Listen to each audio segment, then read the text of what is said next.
ततः श्वेतर्ह येर्युक्ते महति स्यन्दने स्थितो माधवा पाण्डवश्चैव दिव्यो शङ्खो प्रधनुतः। ततः श्वेतर्ह येर्युक्ते, चित्ररथ गंधर्व ने अर्जुन को 100 दिव्य घोड़े दिए थे। इन घोड़ों में यह विशेषता थी कि इनमें से युद्ध में कितने ही घोड़े क्यों न मारे जाए, पर ये संख्या में 100 के 100 ही बने रहते थे, कम नहीं होते। ये पृथ्वी, स्वर्ग आदि सभी स्थानों में जा सकते थे। इन्हीं 100 घोड़ों में से सुंदर और सुशिक्षित 4 सफेद घोड़े अर्जुन के रथ में जुटे थे। महती स्यन्दते संदने स्थितो, यज्ञों में आहुति रूप दिए गए घी को खाते खाते अग्नि को अजीर्ण हो गया था। इसीलिए अग्निदेव खांडव वन की विलक्षण विलक्षण जड़ी बूटियां खाकर जलाकर अपना अजीर्ण दूर करना चाहते थे, परंतु देवताओं के द्वारा खांडव वन की रक्षा की जाने के कारण अग्निदेव अपने कार्य में सफल नहीं हो पाते थे। वे जब जब खांडव वन को जलाते, तब तब इंद्र वर्षा करके उसी को अग्नि को बुझा देते। अंत में अर्जुन की सहायता से अग्नि ने उस पूरे वन को जलाकर अपना अजीर्ण दूर किया और प्रसन्न होकर अर्जुन को यह बहुत बड़ा रथ दिया। 9 बैलगाड़ियों में जितने अस्त्र शस्त्र आ सकते थे, उतने अस्त्र शस्त्र इस रथ में पड़े रहते थे। यह सोने से मड़ा हुआ और तेजोमय था। इसके पहिए बड़े ही दृढ़ एवं विशाल थे। इसकी ध्वजा बिजली के समान चमकती थी। यह ध्वजा 1 योजन 4 कोस तक फहराया करती थी। इतनी लंबी होने पर भी इसमें न तो बोझ था, न यह कहीं रुकती थी और न कहीं वृक्ष आदि में अटकती ही थी।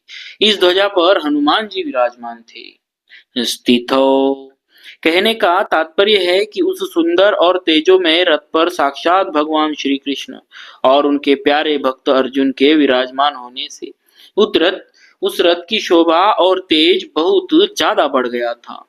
माधव पांडवश्चैव, माँ नाम लक्ष्मी का है और धव नाम पति का है, अतः माधव नाम लक्ष्मीपति का है। यहाँ पांडव नाम अर्जुन का है, क्योंकि अर्जुन सभी पांडवों में मुख्य है।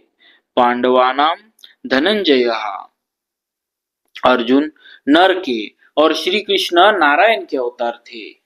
महाभारत के प्रत्येक पर्व के आरंभ में नर अर्जुन और नारायण भगवान श्री कृष्ण को नमस्कार किया गया है। नारायणं नमस्कृत्यं नरं चैव नरोत्तमम्। इस दृष्टि से पांडव सेना में भगवान श्री कृष्ण और अर्जुन ये दोनों मुख्य थे। संजय ने भी गीता के अंत में कहा है कि जहाँ योगेश्वर भगवान श्री कृष्ण और गांडीव धनुषधारी अर्जुन रहेंगे, वहीं पर श्री विजय विभूति और अटल नीति रहेगी। दिव्यो शंखो प्रदमतुहा, भगवान श्री कृष्ण और अर्जुन के हाथ में जो शंख थे, वे तेजोमय और अलौकिक थे। उन शंखों को उन्होंने बड़े जोर से बजाया।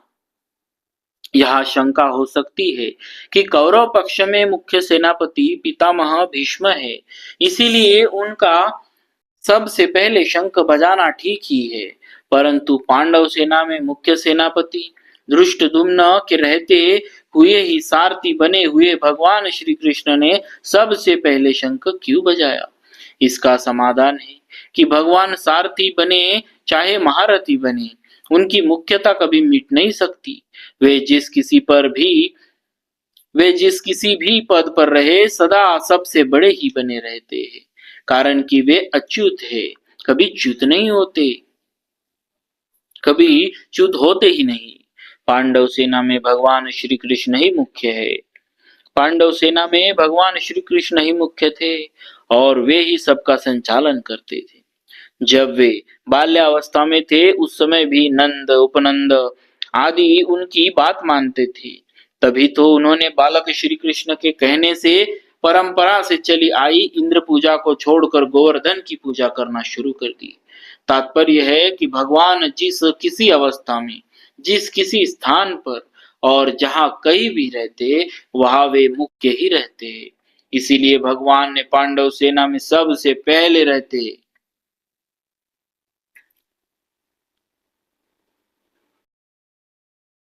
वहां वे मुख्य ही रहते। इसीलिए भगवान ने पांडव सेना में सबसे पहले शंख बजाया।